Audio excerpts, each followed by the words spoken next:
Hi guys, my name's Seb Tudor, I'm the man on the Silver Mountain, and welcome back. Now today I wanted to talk about kind of gaming communities. Why? Well, because since we've had the whole Pewdiepie thing where people have been suggesting that the comments that he made were kind of representative of this vast gaming culture out there, when we've had these continued complaints from certain so-called pop culture critics and things like that.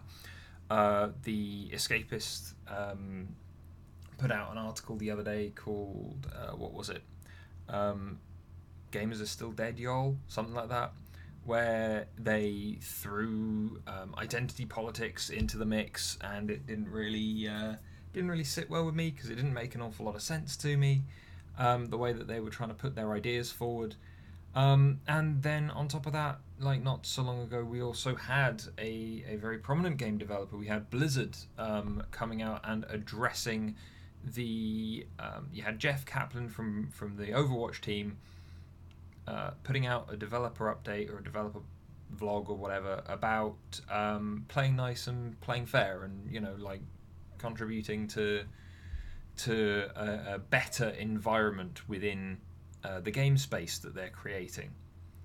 And as a result, I play a lot of games. I play a lot of games with you guys. I've played an awful lot of games online. There are an awfully large number of games that I play online, some of which are very, very hard to catch up with, just because they throw content out so often. And as a result, I end up being at both the top of the game or kind of falling behind and having to catch up. And of course, there are always those games when you start fresh, when you start new, when they might be well established, but they were expensive for a while, and then they went free to play, or when they're doing whatever else, and as a result, you're coming in and you're taking a look at the game for the first time when it's already established, or potentially you're an early adopter, and so you're the person kind of helping create that community to begin with. Um, and so there are an awful lot of facets. I've talked about Bartle's taxonomy before with the different types of players that we have in regards to what they actually do in the game. But what I've not talked about is where a lot of the complaints are, where it's like, oh, well, it's a white male dominated space, and it's so terrible for anyone else trying to come in and do other things and whatever else. And I'm like, really, I don't like. I've heard lots of gamers kind of go, do you know what? I don't want to play that. It looks like shit to me. um, people going, you dirty casual. I'm gonna sit on my hardcore military first person shooter, and like Candy Crush. That's not really a game to me, so I'll avoid it. They don't start going, you know what? I want 360 no scopes with as many different sniper rifles as they can possibly fit into that tiny match 3 game. Yeah, like it's between the I mean the internet is called the internet hate machine for a reason. There's that meme going around, and has been for ages, because it's fairly accurate. But again, like, the thing that stands out to me right now is not just the fact that you've got all the arguments going on, because you've had the arguments going on for a fair while, and people bringing up identity politics, or using various straw men and other bits and pieces to try and make kind of gaming seem so much more of a quagmire than it actually is.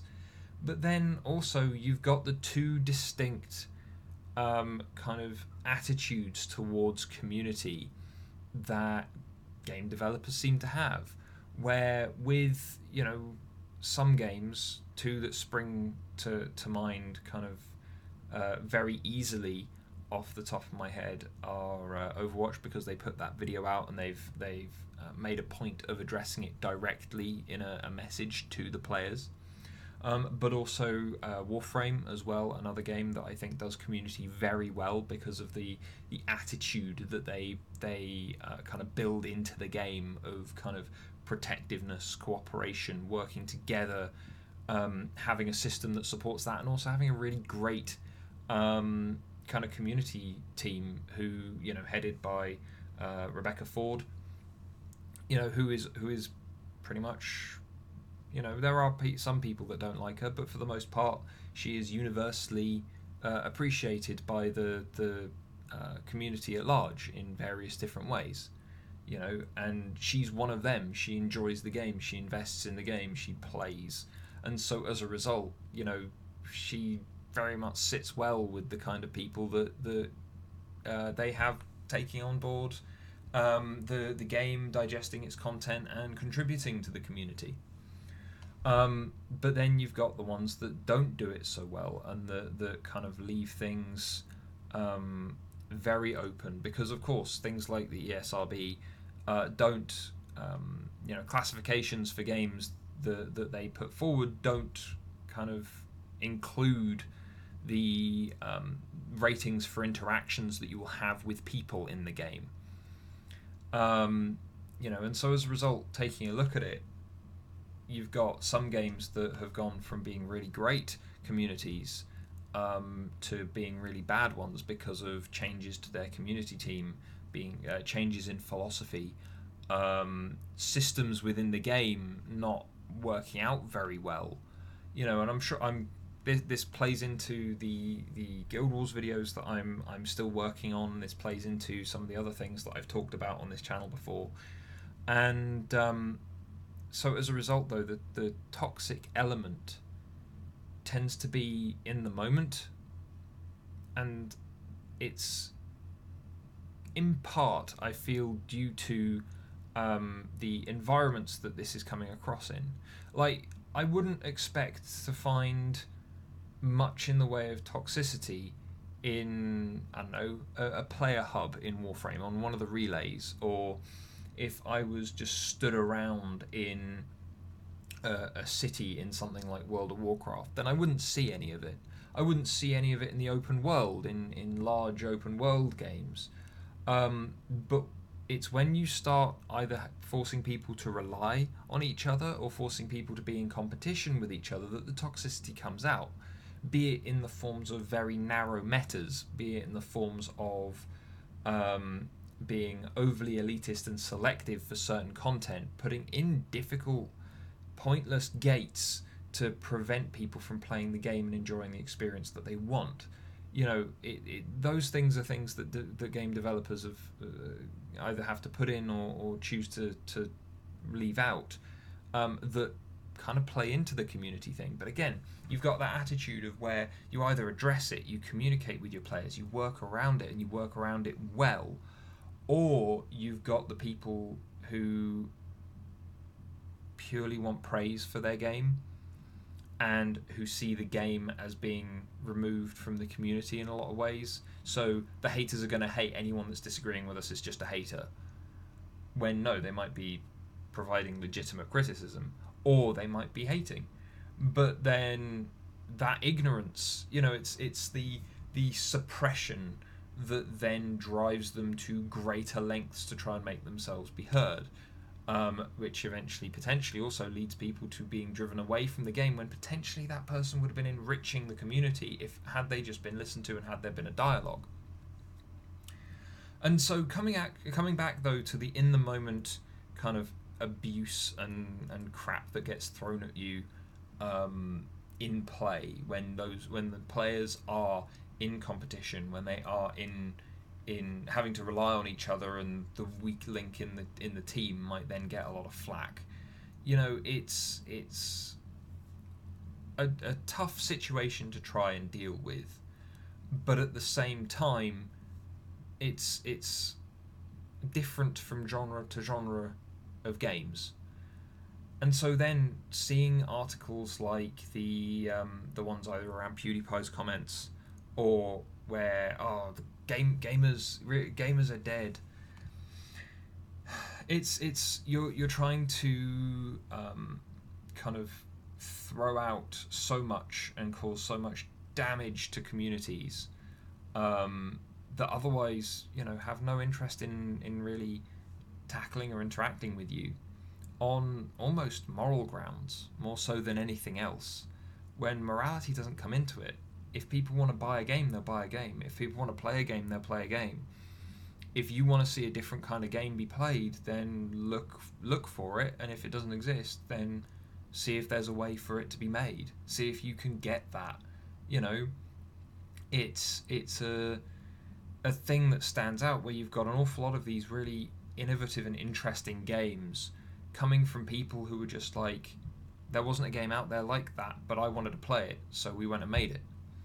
Yeah, it's a tough thing to do. You know, there's a lot of work, and a lot of very kind of specialized skills with art, software, sound, putting all of this stuff together. But if you want it, then go get it.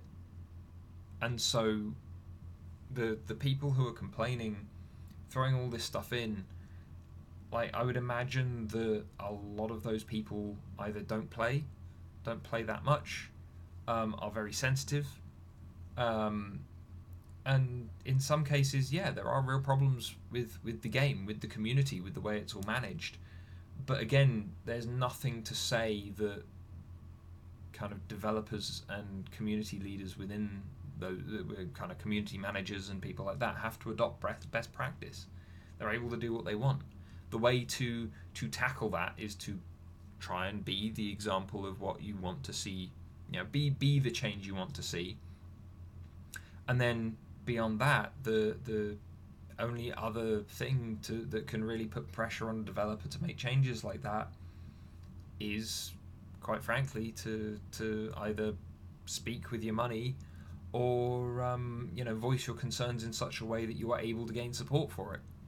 You know, there are an awful lot of games that I, even on the channel, in some of the gameplay that I've done, some of the videos that I've made, I go, I really love this game, but there are these flaws in it, and I would like to see them amended. I've said that more than enough about Paladins, with the way that they've designed some of their characters and the way that they have modified them and their philosophy around that. That's very, that they've never come out and said specifically, but especially in regards to frontliners, it seems to be that where a lot of them were very deliberately weakened, then the ones that were stood out as being stronger were also weakened, instead of all of them being brought up to the same initial kind of strong point that allowed them to fulfill their role. And as a result, that's where you see an awful lot of flack flying around just on hero choice, on enforcement of best ways to achieve goals within games and things like that, because it is only in those environments where you are either left in direct competition with people, or where you are left in kind of environments where you need to rely on others and they can make or break your situation. So, it's a tough thing to do, managing so many people when you've got millions and millions of people. It can be really hard to kind of tackle that and deal with it. But at the same time, are gamers dead? No, because anyone who likes games is a gamer. Doesn't matter if you're male, female, straight or not, anything in between, on any different spectrum that you want to put forward. If you like games, then just play the games and just have fun. That's what they're there for. They're there for to experience as fun, as an interesting thing. They're not there to cause divides and upsets and fuck around. They're purely as an entertainment experience. So be entertained. If you're not entertained, find a different thing to do. But anyway, I'd love to know what you guys think. I tend to build characters, especially in the MMOs and the RPGs that I play, and I tend to go for what I find effective and what I would like to play, in which case that often doesn't sit well with people who are either the ones who create the meta, or the ones who follow it because they've not been introduced to anything else and thinking for themselves is too hard. And so as a result, I have butted heads with individuals over these things, but I always come out the other end going, oh, look, I just want to play the game, just let me play the game. As opposed to the vitriol that you see a lot of the time, which is usually what the other person in the interaction has been spewing in my direction. It sucks, but I've seen far less of that overall than is suggested otherwise, and then on top of that, like, if it's not working out for you, play something else. If you're not liking the content, play something else. If the community is so problematic and toxic, and it doesn't seem to want to change, then MOBAs, for instance, are a pretty good example of this, where they've been around for a while and they've got a very ingrained kind of culture, which includes a lot of not just the bad manners kind of jokey, meme kind of thing, but also the real kind of negative attitudes towards other players. It's one of those things where you're not likely to change it. Even a developer coming in at this point is not likely to change those things. Move on, move away, tackle something else, find a new challenge, find a new thing that still sits well with you, but something that you can start again. You're losing progress, it sucks, but you're always going to have games that are shutting down and starting up. Look for something new. Try something you've never tried before. Like, I can make a long list of suggestions on how to tackle poor communities in games and things, but the thing that stands out to me is that again, it's these small vocal minorities or these small badly behaved groups that cause a problem. In Jeff Kaplan's video, I believe Overwatch recently said that it was 20 million or 30 million players that they've got, and he was talking in terms of people that have been banned for bad behavior and stuff like that, or at least disciplinary actions taken against them. He was talking about a few 100,000. Relatively speaking, that's a pretty small number, and as a result, you would expect that to be pretty representative, considering it's such a huge game. And so, looking at that across other games, yeah, okay, you've got these tiny communities that are really shitty people that have no flexibility, that aren't willing to discuss and work around things and actually kind of engage with the game. But it's kind of laughable the way that you've got people trying to then bring outside politics into a completely fictitious and kind of created space. And kind of, are there arguments for inclusion in some games? Yeah. Do they have to do it? No, of course they don't. Are there arguments for the ways that certain people have been portrayed? Yeah, if it's taken in context, but when it's not, then no. But anyway, guys, I'd love to know what you guys think. Gaming culture, gaming communities that you're part of. How if you've been a very kind of strong supporter of them, someone that's taken part in lots of things within the community, then I'd be interested to know what your thoughts are. Because there have been times when I've been very invested in communities, and then now where I'm kind of sat on the edges of several, and I participate in certain ways, but I'm not necessarily there on the forums, there on the Reddit, the subreddit, and whatever else, always contributing. And so as a result, for those that are contributing more, what are your thoughts? I'd like to think that it's this small minority, but what are your experiences? But anyway, guys, otherwise, thank you very much for watching, and I'll see you in the video tomorrow. Take care. Thank you very much for watching, guys. If you found this at all interesting, then please drop us a like, share this video, and subscribe for more, and I'll see you in the video tomorrow. Take care.